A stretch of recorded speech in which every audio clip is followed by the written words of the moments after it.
talk a little bit about a number of things. I want to do a little overview of what we know about the use of technology in supporting people with intellectual and developmental disabilities. The different technologies. We're going to talk about smart home technologies. I'm going to talk about remote support services. I'm going to also segue into a pilot study that was done in Ohio using telehealth and Station MD, which is a platform that brings physicians, emergency room physicians into the home and tries to avoid having to go to the ED with people with intellectual disability, because those of you who've had that experience, an emergency room is a very important place, but can be a very traumatic experience for many people with disabilities. I'll talk about that. And then I want to talk a little bit about some of the technology of the future, looking at virtual reality, augmented reality, autonomous vehicles, and where I hope we will get in my professional life, because I think many of these will be game changers for the people we work with and people we support. So that's sort of my outline. I'm not making any money off anything I talk about. So if you subscribe to Station MD, I don't get a kickback. If you buy devices from tech vendors, I don't get a kickback. I'm not peddling a book. And if you do, I will talk about some of the research we've done, and that's work that we do through grants, and so I don't have any financial disclosures. If you have not seen this publication, this is a publication that just came out from the State of the States and the National Association for State Directors of Developmental Disability Services. Sounds like nasty, but it's not nasty. It's NASDs. Really important work. And they did a survey of the 50 states plus DC to see, again, one of the silver linings of COVID is a lot of states like Ohio had to shift, right? And a lot of states had to shift to remote supports, technology-based supports. A lot of them had to shift and somewhat, to some degree, catch up to where Ohio was. And it's interesting. I'm happy that John invited me, and OACB invited me to speak here, because I'm invited to speak about technology and what Ohio is doing outside of Ohio all the time. Because Ohio, we may not realize it, but really is a leader in all the states, and all the state DD directors and agencies want to know what's happening in Ohio and what are we doing. And so that's really exciting, and you may not be aware of that, but that's, I think, an important thing to realize. So in here, they talk about what were the changes 2019 pre-COVID to 2023 post-COVID in terms of state investments in technology. And I will say, so I sort of began, like many of you probably, as a direct support professional. I worked in a state hospital supporting kids and adults with what we used to call severe intellectual disability, who had significant behaviors that were challenging, self-injury, aggression. And when we would transition people out of that institution to the community, we identified what were the goals and how we would support them. And I apologize, because then all the time we would staff those goals. We would identify supports as being staff hours or staff time or type of staff. And what we don't do enough is look at other types of supports like technologies. And with our DSP crisis, are there any nurses here? No, and this is part of the problem. So with our DSP crisis, which we are front and center about, technology supports is not the panacea, but I think is part of the solution. And healthcare, nursing crisis, finding nurses, delegated nursing, to some extent, a lot of these technology supports are also an important part of the puzzle, or the mix of how to address some of these workforce crises we're having, not just in Ohio, but nationally. So if you look at these, I put little arrows where I thought was really important. So we've had significant gains. So these are number of states.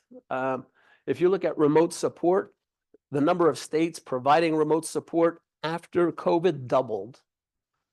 Number of states providing financial support for tablets, telehealth increased significantly since COVID. That, I think, is a silver lining.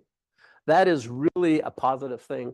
One, here I have a little, if you can see here, I have this little red dot, which I think is an area of opportunity, which is broadband increase. And those of you who live in more distant areas from metropolitan, you know that we sometimes have digital deserts. Now, of course, we can use cell carriers and cell phone, and sometimes that compensates. But really, I think, and Ohio, and I know DODD is working with Broadband Ohio at identifying where are these gaps, because we need these broadband high-speed internet to really access quality technology supports and services. So I think this is the good news. I'm not going to go through that whole document, but this is the reference stateofthestates.ku for University of Kansas.edu. I encourage you, it's free. I don't make any money. Again, it's free. I encourage you to download it and look at it. It's really important.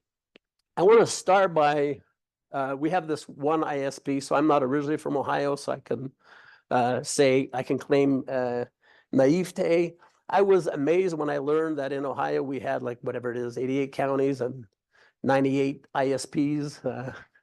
And so now we're moving towards a consolidation, towards having communalities and individualized support plans.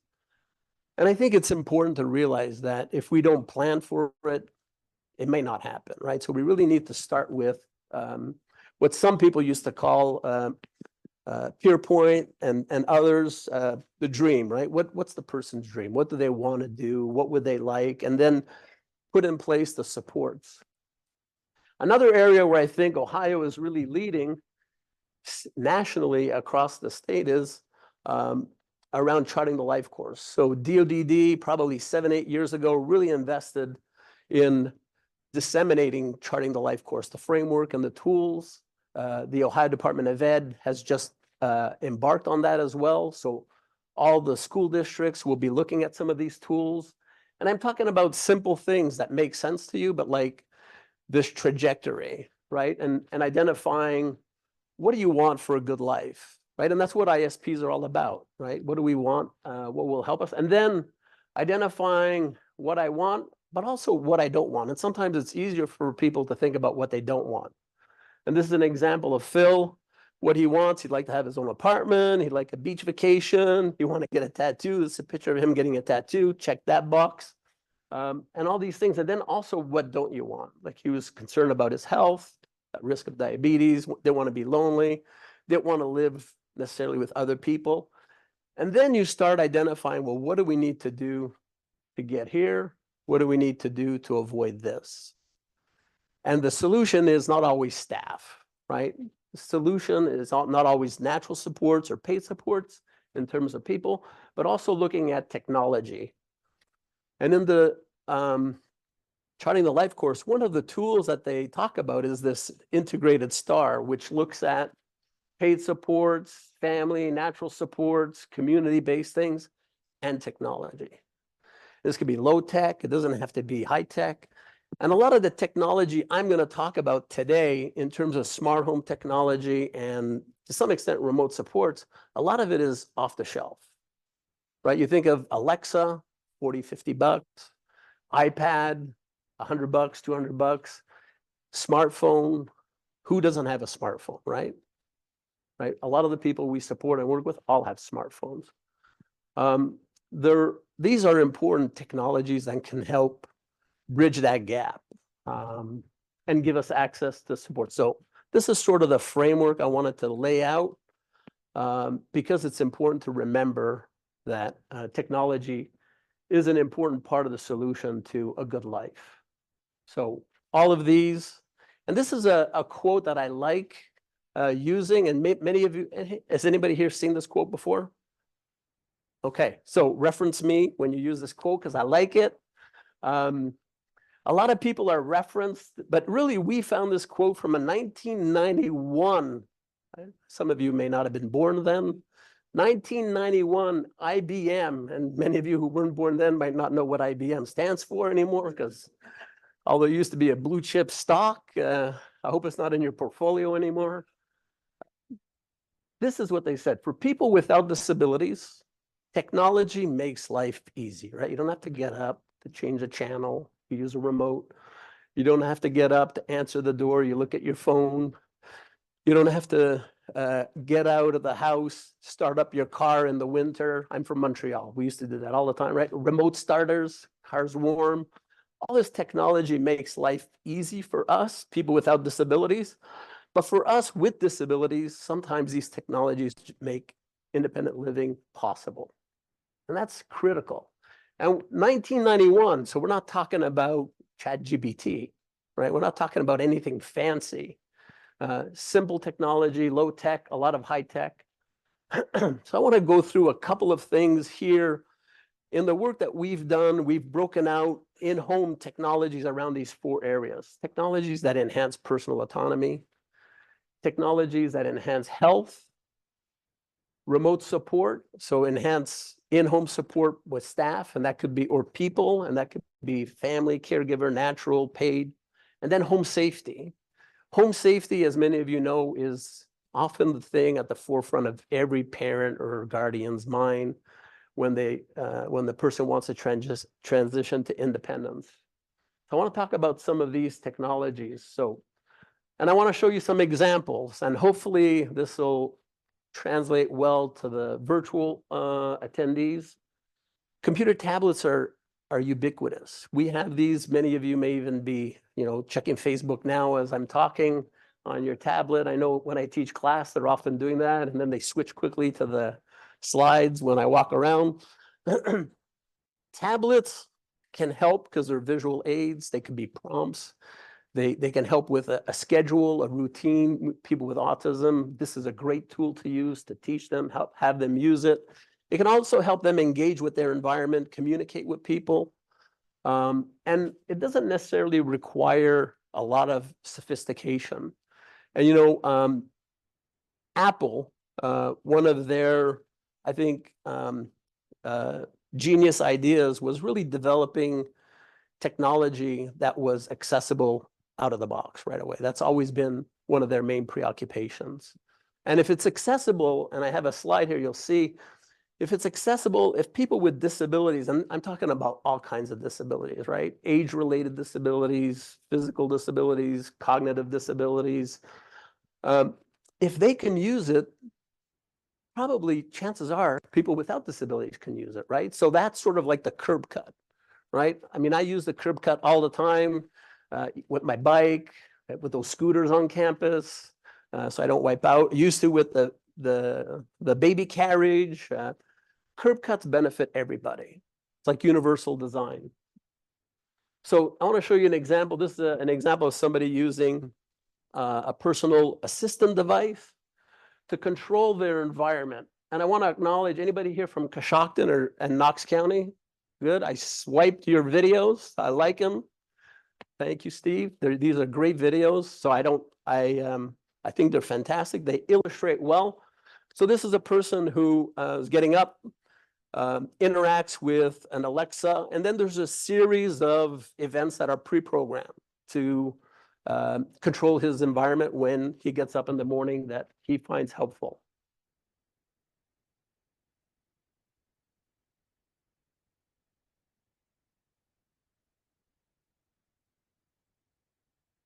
I think my audio might not be working.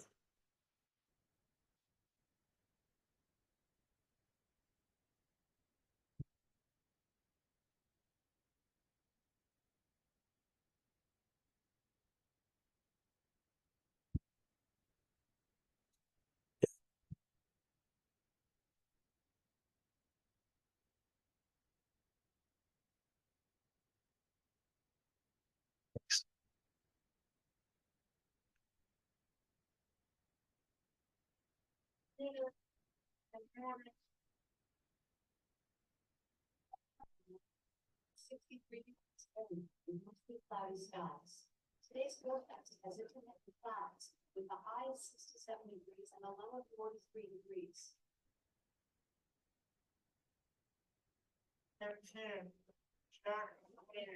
Okay, Rosie, let's start cleaning.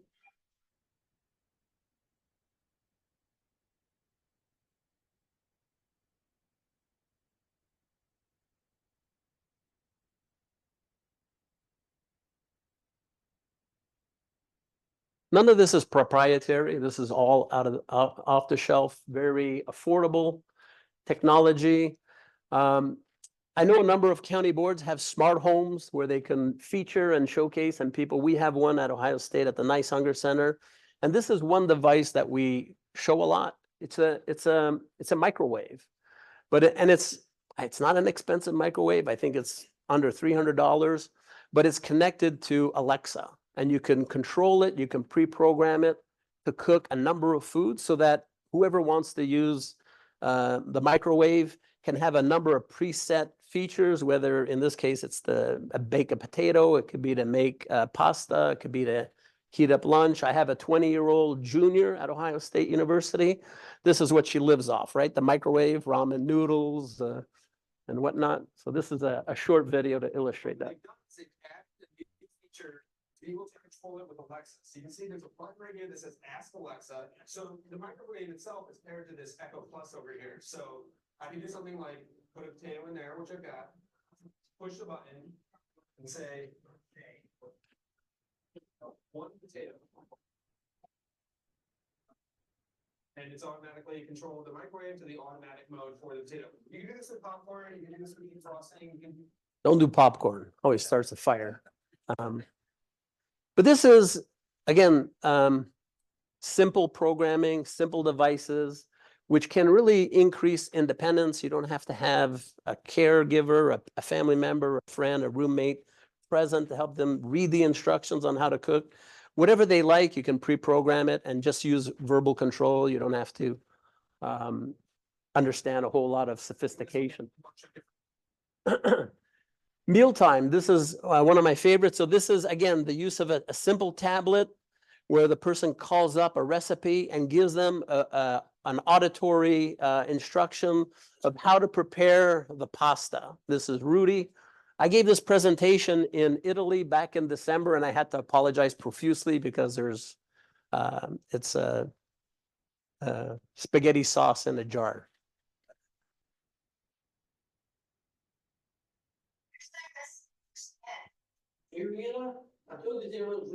He's talking to his dog. Add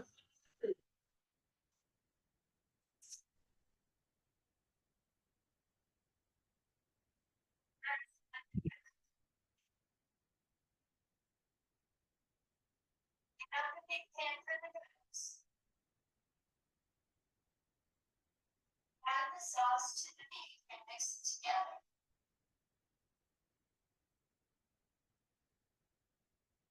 Good job. Now it's time to eat.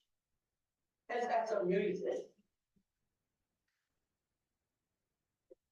Of course, Elvis Presley, right? Again, simple. There are hundreds of apps out there. Many of them are free that help set up these little strategies and structure cooking or house cleaning or bathing, set up routines. A lot of these other apps that we have allow us to control the thermostat, lighting. DODD did a great video with Renee Wood a few years ago where you saw her. Those of you who don't know, Renee Wood is a woman with cerebral palsy who uses a wheelchair and controls her whole environment with a simple personal assistant. Can adjust temperature of water, all sorts of things that really increase personal autonomy. Health and safety is really, there's a lot of technologies out there. Medication is one. I want to show you a short video. Again, this is where we can use a caregiver, a family member, or a staff, somebody that we can call who needs to monitor. Some people may not be good in complying with their medication, and so they may need to take their medication. There's simple apps, and this doesn't have to be remote support. This could be FaceTime. This could be Skype. This could be any type of free application.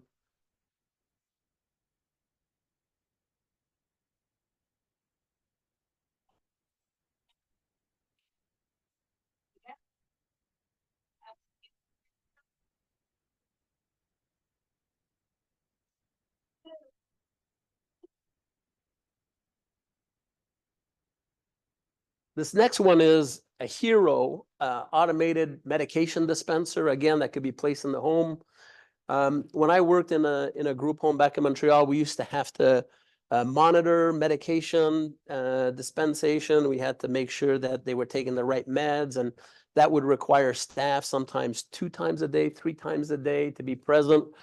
Some of these devices, and you'll see this one, are fully automated and can be loaded for 3 months worth of medication. If the person is good, you just want to make sure that they take the right medicine at the right time. And then it can send a text message when the medication's been dispensed, when it's been taken. It can send a text message to whomever needs to know when the prescription needs to be refilled. All this is automated and really reduces medication error.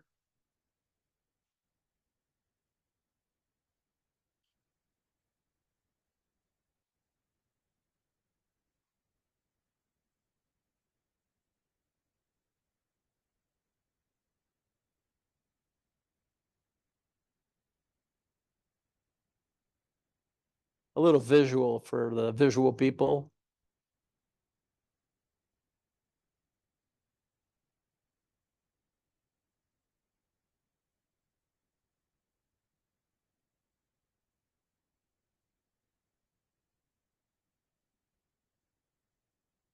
So something fairly simple, but useful for a lot of the people we work with and serve, and often can help reduce the need of structured support or in-person homes.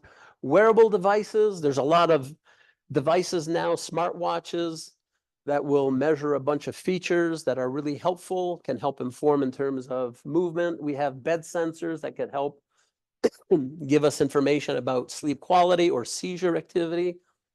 A lot of the artificial intelligence now gathers information in the environment, can help anticipate, predict. ChatGPT 4.0, I think, which was recently released, is really technology that is scary, but used correctly can really help identify patterns that we may not be aware of, or the person may not be aware of, and help send signals and let us know that something different is happening and may require attention.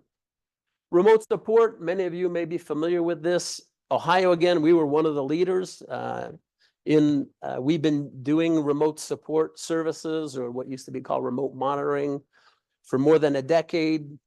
And this is really useful stuff because it can bring help and support 24/7.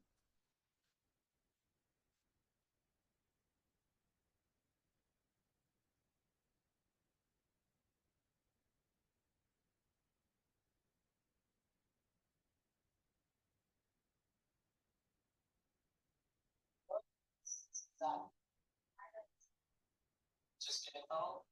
Yeah, All right. How's your day been so far? good. I'm glad to hear it. Do you have any questions or concerns for me today? No. All right. Don't forget your stats come around 8 o'clock tonight. And other than that, all you got to do is have a great day. Awesome. Simple, but convenient, practical, connection, contact. We've grown in Ohio. We have a little under 2,000 people, but that's increased tenfold since it started. We started working with DODD back in 2017. At the time, there was 170 people out of 35,000 accessing remote support services. Now, it's not for everybody, and it's not the answer to everybody, but it is available to everybody across all our waivers. And so more and more, and of course, we saw a significant jump with COVID. The last thing I want to talk about is home safety. Video doorbell, again, simple technology out of the shelf, can send a a signal to a caregiver, let somebody know they're at the door, who it is.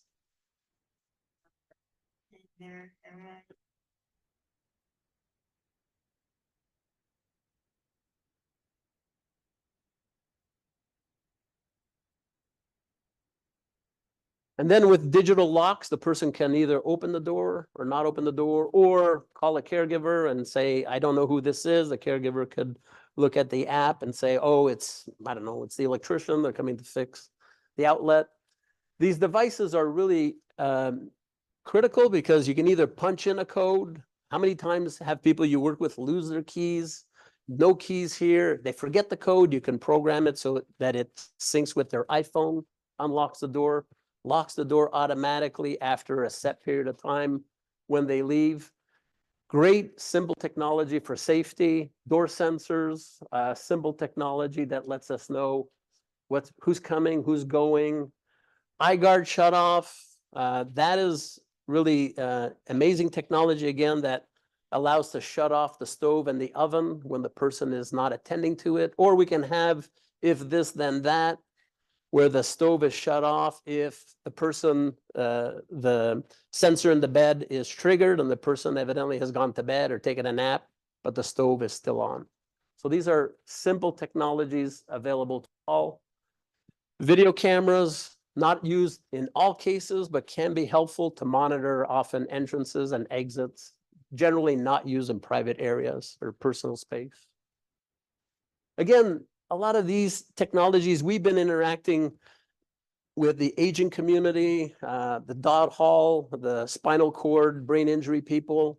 A lot of the stuff that we're doing in DD is really being taken and used in other communities or people who are needing these types of supports. And really, a lot of these supports benefit people with disabilities and others. I want to real quick just talk about a study we did. We did focus groups and surveys of 56 people who were using smart home technology and remote supports. We had done surveys and focus groups with people who were not using remote supports and in-home technologies to find out why. I'm not going to talk about that, but suffice to say, the reasons why they were not comfortable using it were the same reasons that these people loved having it. Security, staff. A lot of people were concerned that having a staff in their home is really their friend, is their social connection. If we take staff out, and that's not what remote supports is about, right? But if we have less staff there, they'll be more lonely. And what we found is that that wasn't the case. So in asking these folks, what was the number one thing you liked about having smart home technology and remote supports? For the adult, it was safety. They felt safe alone. They felt if something happened, they can call. Somebody else knew what was happening. If the door was unlocked, they could lock it. For the family member, the caregiver, also safety, their number one satisfaction. Number two, for the adult with intellectual disability, they loved engaging with their remote staff in the video calls. That was the second thing they enjoyed the most. So they didn't feel like they didn't have contact and social engagement. For the parents, it was personal autonomy. So having the person be more independent, being able to take care of themselves, bathe, take their medication, take care of their home. So those were the same things that folks were concerned about, but ultimately, they just didn't know what they didn't know. Telehealth is really technology that we think is far away and probably before COVID was not accessible to many people at the Wexner Medical Center. I think before COVID, I don't know the number offhand, but the ratio was maybe they did 150 televisits a week pre-COVID. During and after COVID, and even after COVID, it's in the thousands. Right? Because COVID forced the insurance companies, forced the providers to really make this work in terms of billing, in terms of availability. In Ohio, we are one of the leaders with telepsychiatry, with the work done by Julie Gentili at Wright State and making that available. Telepsychiatry is really a game changer. Also, we have this project around Station MD, which I'm happy to learn. Maybe you all know this, but I was told that July 1, this telehealth service like Station MD will be available to all 3 waivers, which is cool. So let me just go quickly through this pilot study. They piloted it with about 4,300 people who were enrolled. Not everybody enrolled used it. Frankly, when we surveyed them, some people were enrolled and didn't know they were enrolled. So when we asked them, why aren't you using it? They said, I didn't know I was enrolled. Are you sure I'm enrolled? Well, that's how we got your name. So, but a lot of people who didn't use it, who were enrolled, didn't use it because they didn't have a medical crisis or need, and that's fine. But we surveyed the almost 400 people, so less than 10% of the enrollees who were users. And that group made a little over 1,000 calls. The types of calls were for things like upper respiratory infection, urinary tract infection, renewing prescription. That was a game changer for a lot of people, because normally if their script was running out, they'd have to go to the ED. And you don't want to go to the emergency room just to get a prescription filled, because trust me, the triage will make you wait. They'll make you regret doing that. 89% of the people who use Station MD were able to resolve the health concern without leaving the home. So the emergency room physicians on the screen were able to address the issue, reassure the staff that they did not need to go to the ED, right? Because often that's what we want, right? Whether we're the house manager or the supervisor, we don't want to take a chance, right? We're concerned. So go to the emergency room, have the doctor tell us that it's fine. The 11% that did go to the emergency room, these were the things, you know, low blood oxygen, chest pain. So they called Station MD. Station MD said, oh, no, this is serious. Go to the ED. But what Station MD does is they call ahead to the emergency room and they say, I'm Dr. Kaufman. You got John Smith coming with a staff. I triage. These are the issues. I suggested that they come and see you. So when they arrive, the reception is very different. The delay and the time is very different. So we surveyed a couple of hundred people who were using it on online survey. We asked them, is this system easy to use? Is it complicated? For the most part, it was easy or very easy to use. Did those Station MD physicians understand people with ID? And they're all trained, the Station MD physician, to work specifically with people with ID. So not surprisingly, yes was the overwhelming answer. They understand how to communicate with them. They speak to them. They engage with them. We also, DSP, we asked the DSP, does having access to Station MD make your job easier? 92% affirmative, yes. Makes my life a lot easier. I don't have to go to the ED. I'm not stressed out about that. We did focus groups. And again, we've continued this year. So we have additional people on the survey. We're adding people to the focus group. If you haven't participated and you're interested, call me. We'd love to hear from you, whether you like it or you don't like it.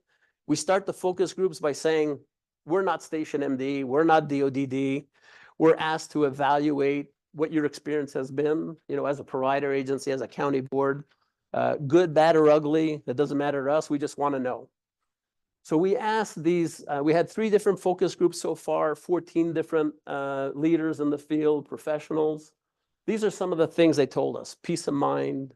The DSP were really happy to have this service. They don't have to wonder, you know, should I have taken them to the ER? Do I go to the ER? Do I not? They can talk to an actual ER doc in the home. They thought that it was a lot more efficient when they did go to the ED. Look at this. Some of them told us it could be up to 16 hours. Am I exaggerating here? Those of you, I see some no. Those who told us that they had to go to the ED was closer to 3-4 hours. So a significant reduction in time, because the triage is, when a doctor, I mean, I hate to say this, you all know this, when a doctor talks to another doctor, things go very differently, right? And I hate to say there's no nurses in the room, so I won't offend anybody. But when a doctor talks to a doctor, is very different than when a doctor talks to a nurse. So this is really key in improving this access. And then when they got to the ED, it was qualitatively and quantitatively very different, much better experience for everybody. And then there's other benefits for staff. Staff told us they had a better work-life balance. Sometimes they told us that they anticipate it reduces workforce turnover for some of the DSPs. We heard that sometimes the DSP, I'm sure none of you know these people, sometimes would call off sick knowing that there was a doctor's visit tomorrow because they didn't want to have the hassle of going to the doctor or whatnot. And then obviously a reduction in overtime hours, which again is one of these ancillary benefits of Station MD, which main focus really is to avoid the emergency room and improve healthcare. Does have additional benefits. So artificial intelligence is here. We have it, we know it, some of us are using it. Artificial intelligence has really a lot of appeal. It has a lot of benefits. You know, we have these smart wearable devices, which along with artificial intelligence can give us signals, can inform us what's happening. Step count, gait can tell us whether or not there's a seizure. Some of these are predictive models. They use a lot, large databases, and it's based on data, right? They can measure blood sugar, they can measure heart rate, so they can inform us even before the person knows what's happening, because they analyze the different patterns, quality of sleep, key important stuff. And again, this is available today. I'm not talking to you about stuff that we don't have or stuff that's really expensive. And also we're moving into behavioral health. It'll tell you, and some of these robots, we do have some robotics, will actually look and measure facial expressions, expression of affect, and be able to identify if a person's mood is changing and signal again. They're not there to provide therapy, not yet, but that will come. I hate to say it as a psychologist, but that will come. But they can help identify. They're used a lot in senior citizen homes, nursing homes, for companion help, engagement, social. But they also, a lot of these devices help measure stress, anxiety levels, changes in skin, and they can also be used to provide cues. So I was on vacation last week, rental car, and I was driving very well. But some reason on the dashboard, I had this message, do you need to rest? Cool, huh? So I don't know what I was doing, but evidently it wasn't good driving. ChatGPT, again, this is available on your phone, on your tablet. This is available. People with disabilities have a lot to gain to use these devices. It can help with communication. It can help, formulate emails. If you want them engage in social media, it can help with social media. Hopefully it can help protect them. Text to speech, right? It helps with literacy. Also communication, language to text. It helps with motivational messages, right? We can structure a whole routine and keep reminding people they're doing a good job. That's great. You know, in the future, I can envision us having these smart devices connected with our AirPods and our smartphone and going to Italy and talking Italian and hearing people talk Italian to us and knowing what they're saying. I mean, that is real close. That is, and that I think is really interesting. And you think about people who may have articulation problems because of motor hypotonia or cerebral palsy. This can help us also better understand their communication and language, right? Enhance their ability to engage and communicate with people who they may be meeting for the first time, right? People who know them well, that's less of an issue, but it is a big issue for others. Virtual reality, we're using it a lot. It's out there, whether you're thinking about people with autism, where we can create social stories, right? About social interactions, going out and doing leisure things, going to the dentist. This is a great tool.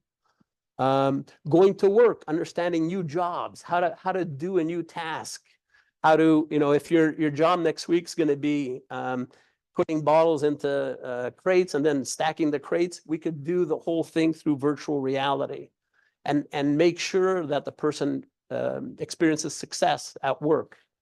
Job coaching can be done through virtual reality. This is my favorite, augmented reality, right? So you get away from these goggles and it's not these Google Glass anymore, right? This is regular looking cool glasses. So Ray-Ban and Meta, which used to be Facebook, have partnered and have developed this second generation smart glass. Not this one, but something like this one.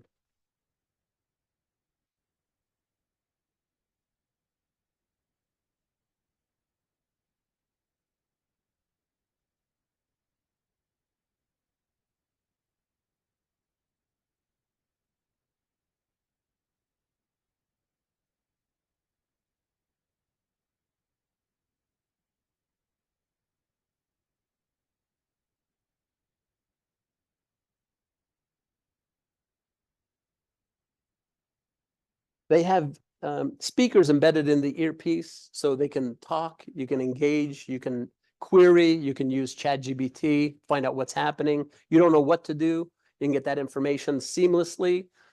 Really a great tool for employment or social engagement.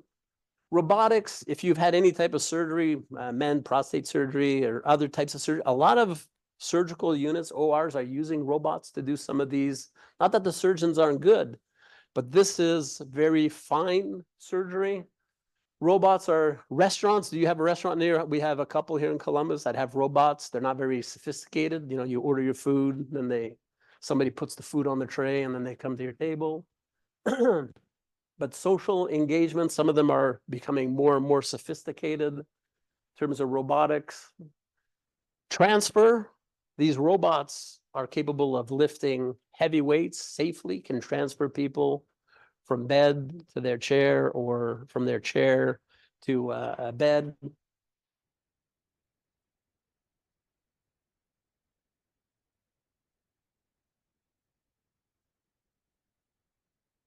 Food, some of them are simple. These are getting more and more sophisticated, a lot more efficient robotics.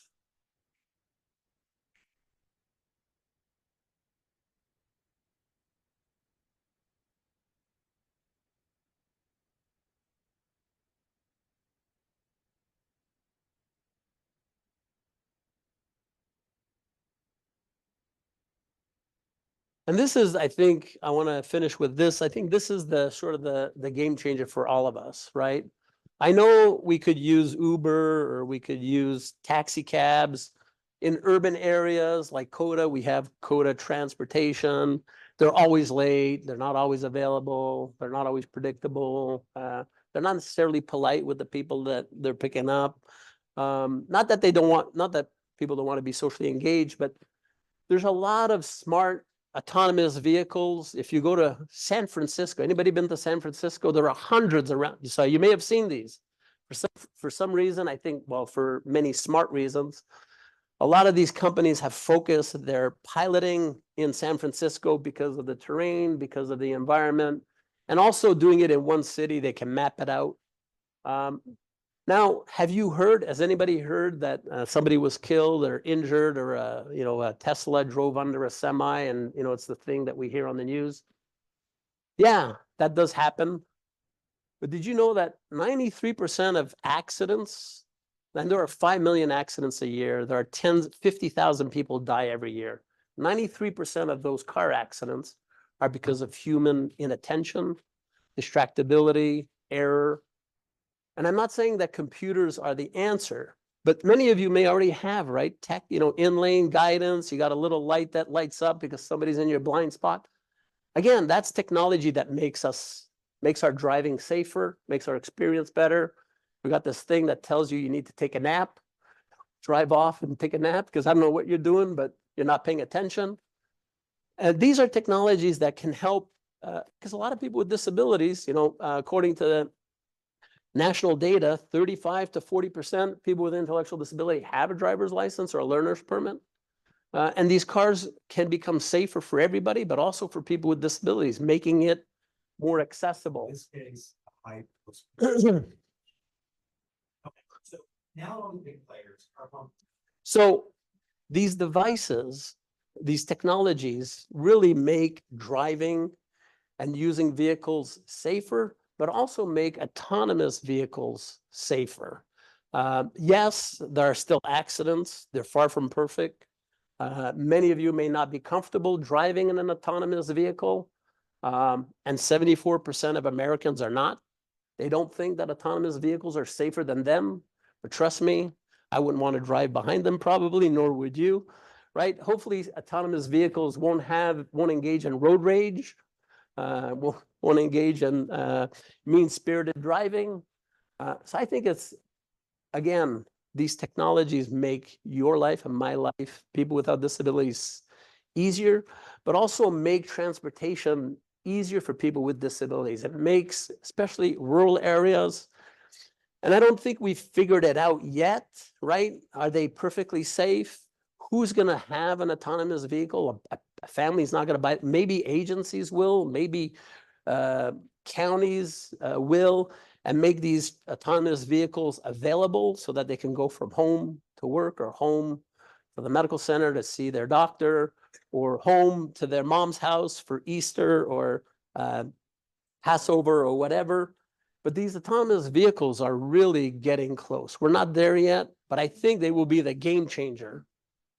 And people say they drive bad or they make mistakes. This is a cool one because this is a test like anybody would have to do, like your son's daughters have to take. Dennis Jones, certified drive examiner for the DMV. I've been doing it for about 25 years. In that time, I have failed thousands and thousands of students. No nonsense, huh? About 18 a day, 3 would pass. I'm gonna get this started. Do you think she'll pass? I have my doubts.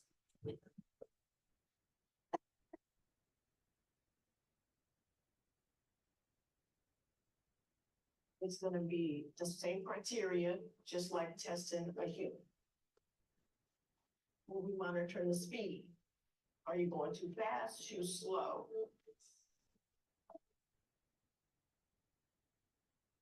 That's a big change. Did you signal early? Did you signal late? Did you forget to signal? Nice. I'm gonna grade maneuvers.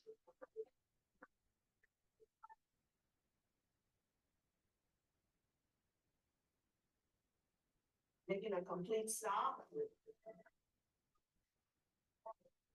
This is the most irritating part because they do. Maintain your lane, make the turn. Reaction time is very important. Their hands are full.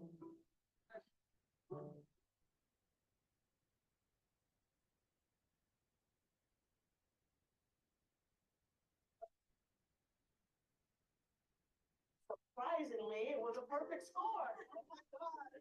Yeah. I'm impressed. I'm giving it a thumbs up.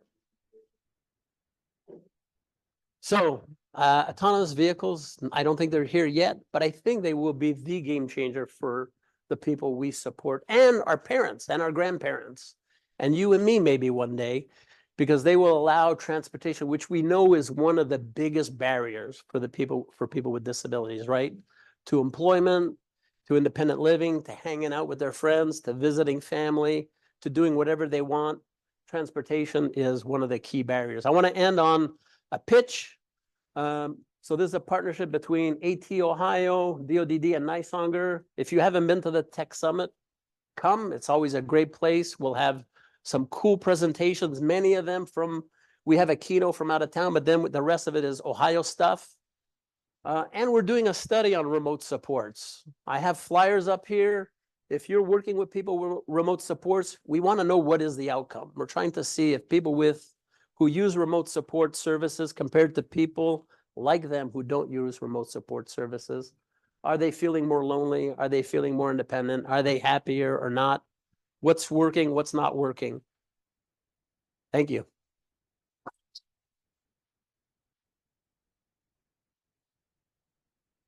Mark, this has been absolutely fascinating. I know we're about right on time, but I have to assume there may be a question or two.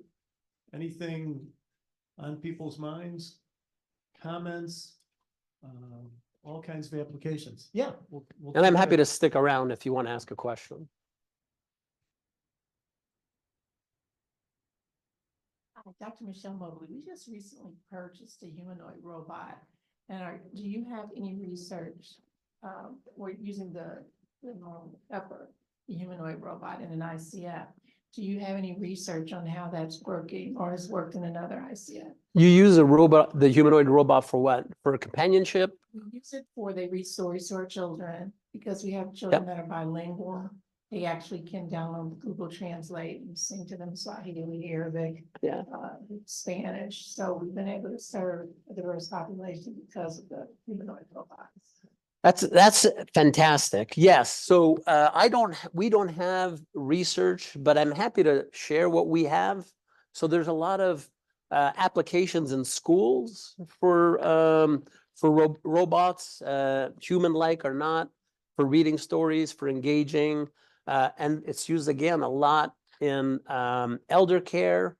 And some of them now they're endeavoring to make them look more human-like because it's a lot easier for the kids and for people to respond to them. I don't know if any of you remember when Governor Kasich did the announcement for Technology First State, but he had a robot there. And it was so funny because I remember John Martin, there was this little robot that is used a lot with kids with autism. Between you and me, don't repeat this. It was the dumbest thing to have, but that's what sold it to the governor. This robot, which he saw how it worked and engaged kids with autism and reading stories. And so I'm happy to share with you if you come up and exchange your email. We don't have research. We're not doing research on robotics, but I think it's really important area to look at. Thank you.